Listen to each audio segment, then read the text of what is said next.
Halo anime lovers, senang bertemu dengan Anda semua. Pada video kali ini, kita akan membahas film serial anime legendaris, Slam Dunk. Pada video sebelumnya, saat dalam perjalanan menuju kejuaraan basket nasional, Akagi terkejut timnya akan bertemu juara nasional 3 kali berturut-turut, tim basket Sanoh Kogyo. Namun, saat tim Toyotama, yang akan menjadi lawan pertama tim Shohoku di kejuaraan basket nasional merasa diremehkan, terjadi keributan kecil di antara pemain Shohoku dan Toyotama. Sakuragi dengan tenang dan nada mengancam mengatakan, dirinya tidak akan melupakan Kishimoto yang telah berani memegang kepalanya. Bagaimanakah kelanjutan kisahnya? Tapi, sebelum kita lanjut, jika ingin mengetahui lanjutan kisahnya setelah video ini, silahkan kunjungi playlist channel Animania M6. Tersedia video lanjutan, khusus bagi para subscriber. Tak perlu berlama-lama lagi, mari kita saksikan bersama alur ceritanya. Langit di kota Hiroshima cerah, menyambut kedatangan tim basket SMA Shohoku di stasiun utama kota. Aroma semangat dan tekad membalut setiap langkah para pemain. Mereka baru saja tiba di kota yang menjadi panggung megah kejuaraan basket nasional, sebuah ajang bergengsi yang hanya bisa diraih oleh tim-tim terbaik dari seluruh negeri. Kejuaraan ini adalah salah satu dari 3 puncak kompetisi basket di Jepang, lebih dikenal sebagai 3 event besar. Yaitu, turnamen SMA musim panas, festival olahraga sekota di musim gugur, dan pertandingan uji coba di musim dingin. Sebuah tahta bagi para pejuang lapangan untuk membuktikan kehebatan mereka. Stadion utama telah bertransformasi menjadi lautan energi. Gemuruh suara para pemain dan riuh rendah sorakan para pendukung menciptakan atmosfer yang mengguncang dada. Bendera tim berkibar, membawa simbol kebanggaan daerah masing-masing. Malam itu, di sebuah lapangan terbuka di tengah kota, seluruh tim yang lolos kualifikasi berkumpul dalam suasana khidmat. Para pemain, pelatih, official, hingga perangkat pertandingan berdiri dalam lingkaran besar. Dalam keheningan penuh arti, mereka menyatukan hati untuk mendeklarasikan nilai-nilai yang menjadi jiwa kompetisi. Isi deklarasi tersebut sederhana, namun bermakna dalam menjaga persatuan dan menjunjung tinggi sportivitas sepanjang kejuaraan berlangsung. Di bawah naungan langit malam Hiroshima, sumpah itu terucap lantang, mengukuhkan tekad para pemain untuk tidak hanya menjadi juara di lapangan, tetapi juga menjadi teladan dalam semangat olahraga. Papan jadwal pertandingan terpampang besar di dinding utama, menjadi saksi bisu perjalanan panjang 59 tim terbaik yang berhasil menuju turnamen ini. Nama-nama tim raksasa seperti Sanoh, Kainan, dan Aiwa menghiasi daftar teratas, namun jauh di bawahnya, Shohoku menempati posisi yang sering diremehkan. Akagi dan para pemain Shohoku berdiri memandangi jadwal pertandingan dengan sorot mata penuh tekad. Meski langkah awal mereka sudah menghadapkan mereka pada tim-tim unggulan, kegigihan untuk menang mengalahkan rasa gentar menghadapi lawan yang lebih kuat. Shohoku bukan tim yang akan menyerah sebelum peluit akhir berbunyi. Dari kejauhan, Akagi bertemu pandang dengan Maki, kapten tangguh dari Kainan. Dengan nada santai, Maki berkomentar bahwa Shohoku tidak beruntung harus melawan tim kuat sejak awal turnamen. Ucapannya terdengar simpatik, namun tak pelak, membakar semangat Akagi yang memandang Maki dengan penuh determinasi. Tak jauh dari situ, Nobunaga, pemain Kainan yang terkenal dengan lidah tajamnya, menyindir dengan mengatakan, Shohoku mendapat lawan berat di awal, merupakan sebuah hukuman. Ucapan puas Nobunaga, memancing emosi Sakuragi. Dengan wajah memerah, Sakuragi menghardiknya, sembari menyebutnya monyet liar. Tak berhenti di situ, tatapan Nobunaga beralih kepada Rukawa. Dengan nada meremehkan sembari mengatakan agar tim Shohoku tidak mengharapkan bertemu Kainan di final, karena tim Shohoku akan tersingkir lebih dulu oleh Sanoh atau Aiwa. Namun Rukawa, dengan nada tegas dia menjawab bahwa Shohoku akan mengalahkan siapapun, tak peduli siapa mereka. Kalimat itu menggema, membungkam Nobunaga seketika. Akagi menguatkan pernyataan Rukawa dengan penuh keyakinan, Shohoku akan menghadapi siapapun di lapangan ini, dan di final, tim Shohoku akan menunggu Kainan. Maki hanya tersenyum tipis, mengangkat bahu, seakan meremehkan optimisme tim Shohoku yang harus mendaki jalan lebih terjal menuju final daripada tim Kainan. Nobunaga yang mentertawakan optimisme Shohoku, tersungkur hingga matanya berputar, ketika Sakuragi memberinya obat sakit kepala dosis tinggi. Shohoku berdiri dengan kokoh, para pemainnya membara oleh tekad, serentak menunjukkan keberanian yang tersimpan. Mereka bersumpah bahwa kekalahan dari Kainan tak akan terulang untuk kedua kalinya. Kali ini, Shohoku tidak akan tunduk. Maki tersenyum penuh rasa penasaran. Meski lawannya menantang, dia tak meremehkan. Justru, dia memberikan dukungan penuh, seraya berharap Shohoku mampu melangkah hingga keduanya bertemu lagi di final. Namun, momen itu tak berlangsung lama. Suara nyaring yang sarkastik memecah suasana dari belakang. Kogure mengenali siapa pemilik suara itu, Kishimoto. Kata-kata pedasnya menggema, meremehkan tekad Shohoku, meragukan bahwa mereka punya peluang untuk melawan Kainan di final. Namun, Akagi, dengan sikap tegasnya, memberi isyarat kepada tim untuk tidak terpancing. Kishimoto tidak berhenti di situ. Dengan nada sinis, dia melontarkan hinaan kepada Shohoku. Baginya, Shohoku yang menantang Kainan hanyalah mimpi di siang bolong. Tak puas menghina Shohoku, dia beralih ke Kainan, menyebut kemenangan mereka atas Shohoku dengan susah payah, sebagai tanda kelemahan Kainan sendiri. Maki, yang biasanya tenang, mulai menunjukkan ketegangan. Pandangan tajamnya menusuk Kishimoto, namun ia tetap membisu.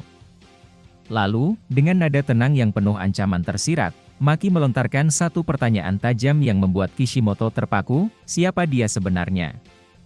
Maki mengisyaratkan bahwa baik dirinya maupun tim Kainan tak pernah mendengar nama Kishimoto.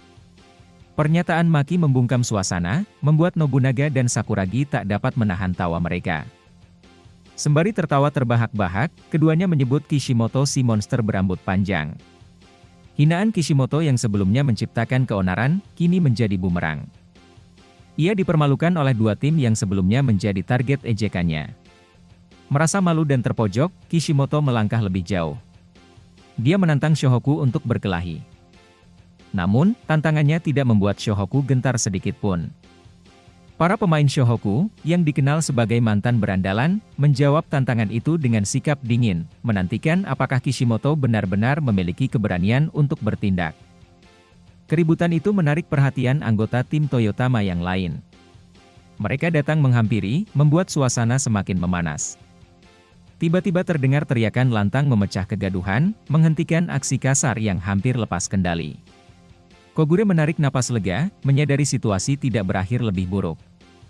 Di tengah atmosfer tegang itu, Akagi berdiri dengan tegap, sorot matanya penuh ketegasan. Ia melarang keras tim Shohoku terlibat dalam perkelahian yang dianggapnya hanya membuang energi dan mencoreng nama baik tim. Kata-katanya tegas, tak memberikan ruang untuk perlawanan dari siapapun. Dari arah lain, terdengar suara yang tak kalah berwibawa. Minami, Kapten Toyotama, mengambil alih kendali di sisi lawan. Suaranya menggema, memberikan perintah yang sama untuk menghentikan keributan. Maki, yang berdiri di sisi Shohoku, terkejut mendengar nama itu disebut. Sementara itu, Rukawa hanya tertegun, matanya terpaku pada sosok Kapten Toyotama yang penuh karisma. Minami melangkah maju, tatapannya menusuk, memancarkan otoritas seorang pemimpin. Dengan nada tegas, ia menyatakan bahwa semua perselisihan harus diselesaikan di atas lapangan basket. Besok, melalui pertandingan, akan terbukti siapa yang lebih baik di antara mereka. Ia menatap langsung ke arah Akagi, menyampaikan pesan dengan jelas, siapapun yang kalah esok hari, tidak boleh menyimpan dendam.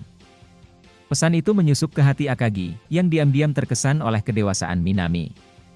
Ada rasa hormat yang tumbuh dalam dirinya terhadap kapten lawan itu. Sedikit demi sedikit, ketegangan mereda. Para pemain membubarkan diri tanpa paksaan, atmosfer panas berubah menjadi ketenangan yang rapuh. Namun, ketenangan itu terusik ketika salah satu pemain jangkung Toyotama berbalik dan secara tak sengaja menabrak Miyagi. Alih-alih meminta maaf, pemain itu malah memandang Miyagi dengan tatapan penuh ejekan, dan dengan santai berdalih bahwa ia tak melihatnya. Miyagi, yang tak mau kalah, membalas dengan tenang namun sinis. Ia mengingatkan pemain Toyotama itu untuk segera membeli tiket kereta. Pemain itu berbalik, menatap Miyagi dengan kebingungan. Sebelum bertanya untuk apa tiket itu, dengan percaya diri, Miyagi menjawab bahwa tiket tersebut untuk tim Toyotama, yang akan pulang lebih awal esok hari. Kata-kata Miyagi menusuk, membuat pemain Toyotama itu terkejut sekaligus marah. Namun, Minami yang mendengar ucapan itu hanya diam, memilih tidak bereaksi. Ada ketenangan misterius yang mengelilinginya. Malamnya, di tempat peristirahatan, Miyagi duduk di pemandian air panas, membiarkan tubuhnya tenggelam dalam kehangatan. Ia mencoba menenangkan diri setelah hari yang penuh emosi. Namun, suasana damai itu tak berlangsung lama. Pemain jangkung Toyotama yang menabraknya tadi masuk dengan cara yang mencolok, melompat ke pemandian tanpa mempedulikan orang lain. Ia kembali mengejek Miyagi, kali ini dengan nada sarkas sambil berpura-pura meminta maaf karena tak melihatnya lagi. Miyagi berdiri di sudut pemandian, matanya tajam mengawasi pemain jangkung Toyotama yang baru saja masuk. Guyuran air membasahi tubuhnya, bercampur dengan cipratan yang sengaja dilayangkan lawannya, provokasi tanpa henti yang menggema dalam keheningan ruang pemandian. Namun, Miyagi memilih diam. Raut wajahnya tetap tenang, tak memberi ruang untuk reaksi. Dengan napas yang tetap teratur, ia akhirnya meninggalkan pemain jangkung itu sendirian, menghilang dari ruangan tanpa menoleh. Sementara itu, di kamar asramanya, Rukawa memutuskan untuk tidur lebih awal. Namun pikirannya gelisah. Ia menatap langit-langit dengan pandangan kosong, mengulang mantra dalam benaknya, dirinya harus menjadi yang terbaik. Kata-kata itu terus bergema di kepalanya hingga perlahan-lahan matanya terpejam, tenggelam dalam tidur yang dalam. Berbeda dengan Rukawa, di sudut lain asrama, Sakuragi tampak sibuk di telepon. Wajahnya berseri-seri saat mendengar suara Haruko di ujung sana. Percakapan mereka berlangsung ringan, namun setiap kata dari Haruko membuat jantung Sakuragi berdetak lebih cepat.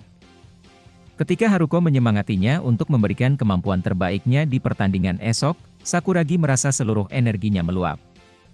Dengan semangat yang memuncak, ia mengumpulkan keberanian dan berkata dengan penuh percaya diri bahwa penampilannya esok hari akan ia persembahkan khusus untuk Haruko. Namun, takdir bermain lucu. Di saat pengakuan itu meluncur dari bibirnya, gagang telepon di sisi Haruko terjatuh, menjauh dari telinganya. Ia tak mendengar apa-apa. Tapi Sakuragi tak menyadarinya, ia justru semakin bersemangat, menganggap diamnya Haruko sebagai tanda persetujuan.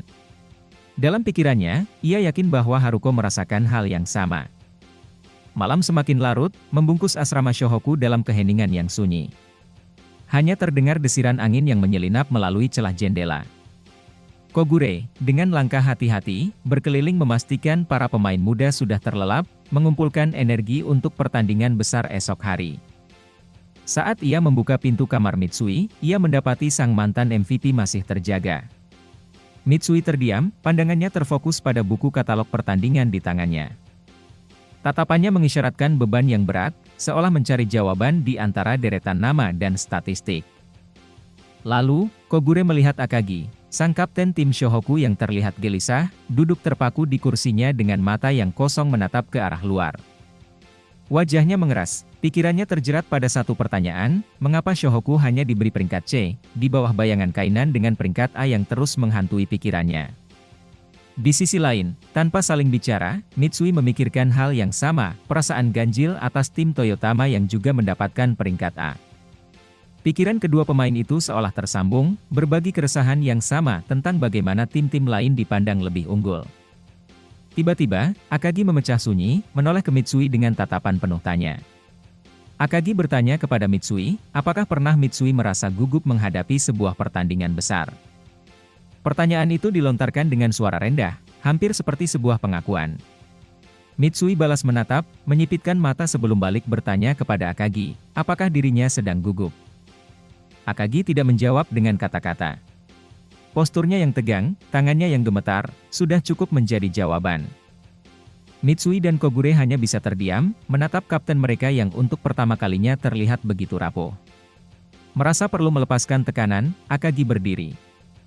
Dengan suara tenang namun bergetar, ia berpamitan untuk berlari ringan di sekitar asrama, mencoba mengusir kegugupan yang menderanya.